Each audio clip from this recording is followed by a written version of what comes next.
सो hi guys, आदर्श है। तो आज का टॉपिक थोड़ा सा अलग है ना, क्योंकि आज मैं तुम लोगों को ये बताने वाला हूँ कि भाई ये फिजिक्स केमिस्ट्री मैथमेटिक्स अभी तुम लोग पढ़ तो रहे हैं, तो क्या अभी अगर कोई सब्जेक्ट हमारा वीक है तो क्या हम लोग इंजीनियरिंग करने अगर जाएंगे तो क्या उसका इंपैक्ट पड़ सकता है या नहीं पड़ सकता, या फिर अगर हमारी फिजिक्स वीक है तो कौन से ब्रांचेस में इंपैक्ट पड़ सकती है, केमिस्ट्री वीक है तो कौन से ब्रांचेस में इंपैक्ट पड़ सकती है, मैथमेटिक्स वीक है तो कौन से ब्रांचेस में इंपैक्ट पड़ सकती है, वो सारी चीजें बताऊंगा।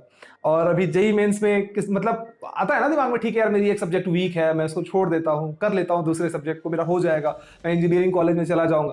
तो सारी चीजों को क्लियर कर देंगे आज की इस वीडियो में। ज्यादा लेंदी करने की मैं कोशिश करूंगा नहीं वीडियो को। और हाँ, कई सारे बच्चों के दिमाग में ये भी आ रहा हो कि भैया आप रेगुलर वीडियो क्यों नहीं डाल रहे हो, तो कुछ तुम लोगों के लिए ही काम कर रहा हूँ, है ना, कुछ डेवलप कर रहा हूँ तुम लोगों के लिए बहुत ही अच्छा, जो कि आगे आने वाले 1-1.5 महीने के अंदर तुम्हारे सामने आएगा, तो मजा आ जाएगा, ऐसा कुछ आएगा, फ्री होने वाला है, चिंता मत करो, तो मजा आएगा।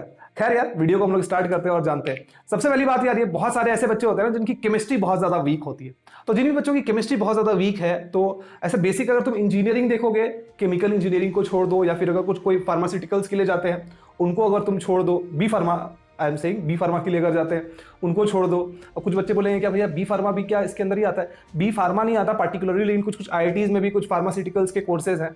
तुम जैसे आईआईटी बीएचयू ले लो, फिर आईआईटी जोधपुर में भी है आई गेस, और कुछ एनआईटीज में भी है, कुछ प्राइवेट कॉलेजेस में भी ऐसे कोर्सेज हैं जो कि फार्मा से रिलेटेड है। तो यहाँ पे तुम लोगों को केमिस्ट्री की नीड पड़ती है। या फिर कुछ बच्चे क्या है ना कि जैसे कि जेईई मेंस का रिजल्ट होता है, तो वो किसी एनआईटी में फिजिक्स या केमिस्ट्री या मैथमेटिक्स लेते हैं, तो वो केमिस्ट्री को चूज कर लेते हैं। तो अगर तुम केमिस्ट्री फिर वहां पे लोगे तो फिर तुम्हारे लिए केमिस्ट्री की नीड आएगी।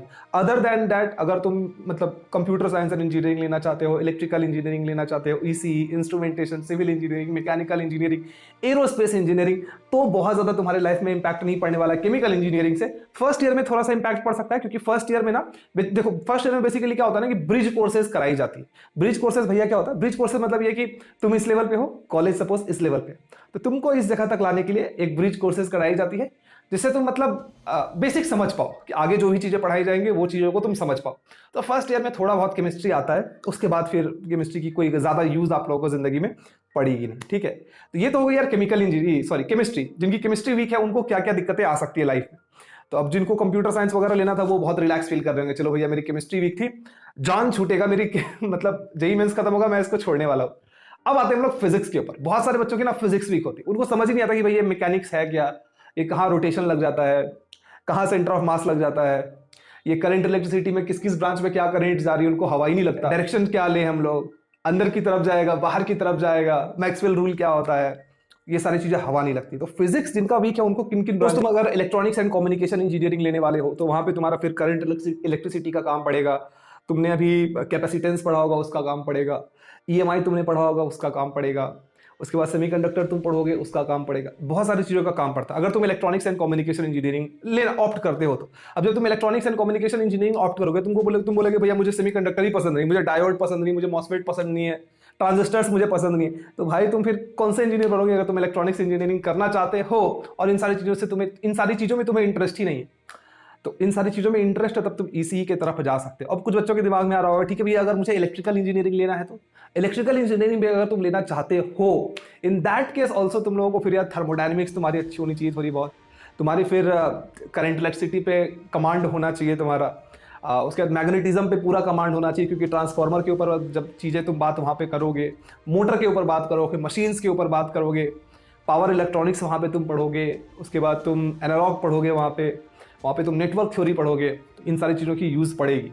उसके बाद यार जो बच्चे सपोज कि अगर तुम मैकेनिकल इंजीनियरिंग लेना चाहते हो तो वहाँ पे तुम्हारा थर्मोडायनेमिक्स का भर भर के काम पड़ेगा, बहुत सारा काम पड़ने वाला है थर्मोडायनेमिक्स का। और तुम्हें अगर थर्मोडायनेमिक्स का हवा नहीं लगता, या फिर तुम लोगों को क्या बोलते हैं उसको, मैकेनिक्स का हवा नहीं लगता, तो फिर तुम्हें वहाँ पे दिक्कत आ सकती है ना। तो इन सारी चीज़ों की वहाँ पे नीड पड़ती है। अगर तुम सिविल इंजीनियरिंग लेना चाहते हो तो तुम्हारा वहाँ पे स्ट्रिंग्स, वेव्स, विस्कोसिटी, इलास्टिसिटी, इन सारी चीज़ों की वहाँ पे यूज़ पड़ेगी।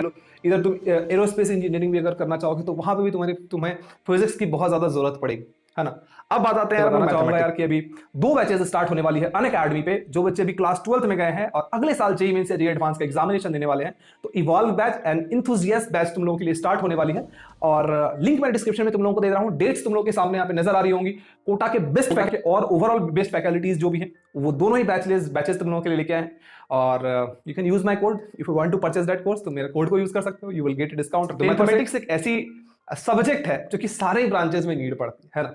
मैथमेटिक्स के बिना मतलब बीटेक टेक्नोलॉजी से रिलेटेड तुम काम कर रहे हो, तुम्हें मैथमेटिक्स ही नहीं आता, तुम्हें नॉर्मल स्ट्रेट लाइन क्या होता है तुम्हें ये नहीं पता, पैराबोला क्या होता है तुम्हें ये नहीं पता, इलिप्स क्या होता है तुम्हें ये नहीं पता, इंटीग्रेशन करने तुम्हें नहीं आता, तुम्हें डिफरेंशिएशन करने नहीं आता, तुम्हें मैट्रिक्स सॉल्व करने के लिए नहीं आता, लीनियर अलजेब्रा तुम लोगों को सॉल्व करने के लिए नहीं आता, तुम्हें ये नहीं पता कि 2 डायमेंशंस और 3 डायमेंशंस क्या होता है, तो लाइफ तुम्हारे लिए मुश्किल होने वाली है ना।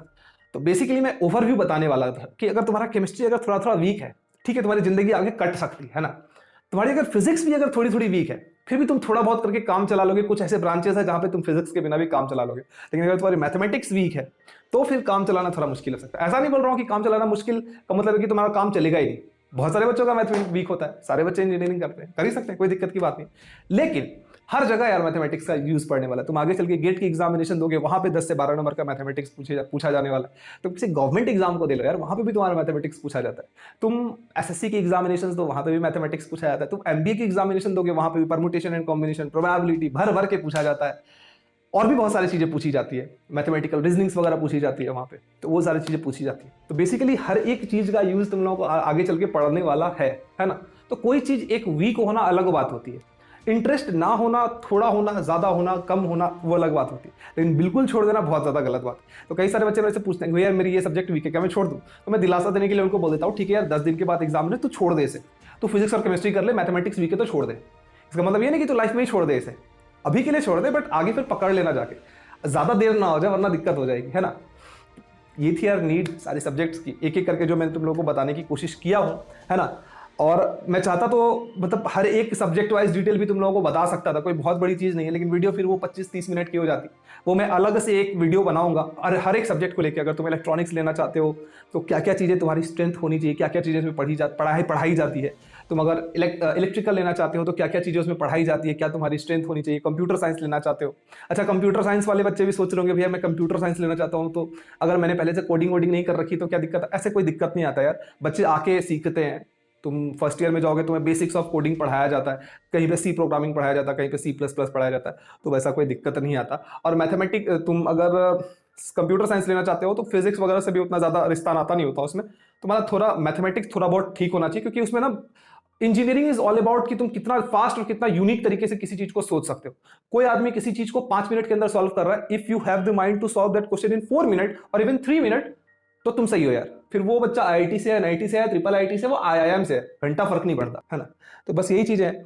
तो कोडिंग वोडिंग में थोड़ी मैथमेटिक्स की जरूरत पड़ती है, जहाँ पे तुम्हें सॉल्व करना पड़ता है, टेक्निकली सॉल्व करना पड़ता है चीजें। तो बस यही चीजें हैं, उसमें ऐसा नहीं कि फिजिक्स केमिस्ट्री वीक है तो तुम्हारा बहुत दिक्कत है। मैं बहुत शॉर्ट समय में बताने की कोशिश किया कि तुम्हारा बहुत ज्यादा समय नहीं जाए इसमें, है ना। और बाकी डिटेल में बात करेंगे, अभी तुम लोग एग्जाम वगैरह दे लोगे ना, उसके बाद एक बार डिटेल में बात करेंगे, ठीक है। फिजिक्स केमिस्ट्री मैथमेटिक्स अगर तुम्हारी अभी वीक है या फिर